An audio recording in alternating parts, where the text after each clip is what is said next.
Hello and welcome to Tommy Talks History.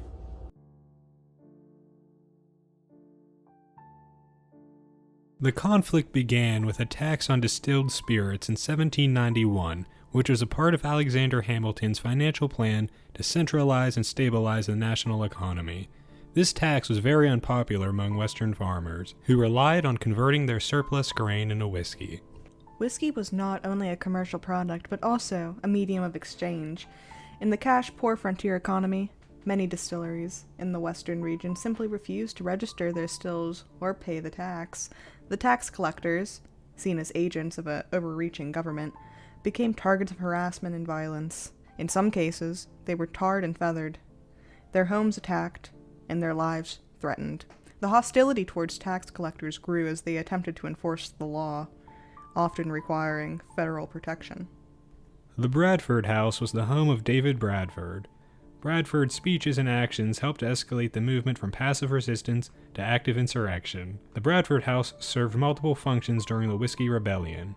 It was a meeting place for rebels, a symbol of defiance, and later a target for federal authorities. After the rebellion escalated, federal authorities targeted leaders like Bradford for arrest.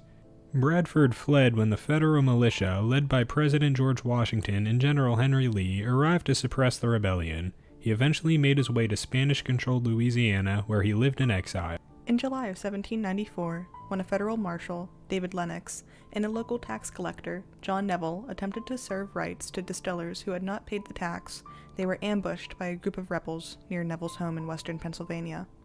This confrontation, known as Battle of Bower Hill, resulted in the burning of Neville's house and further inflamed tensions. The rebels organized and formed militias, leading to a broader insurrection.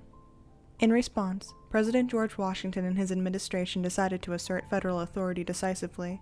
In August 1794, Washington issued a proclamation calling for the rebels to disperse and return to their homes. When this call was ignored, he invoked the Militia Act of 1792, which allowed the president to use state militias to enforce federal law. Washington assembled a force of about 13,000 militiamen.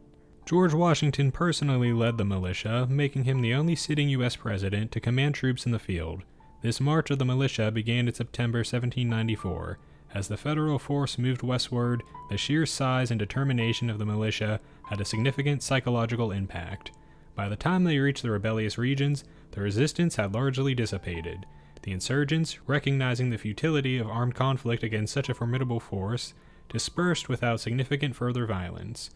Upon arrival, the militia arrested about 150 rebels. Most were released due to lack of evidence, but a few were held for trial. Only 2 men were convicted of treason, but both were later pardoned by Washington.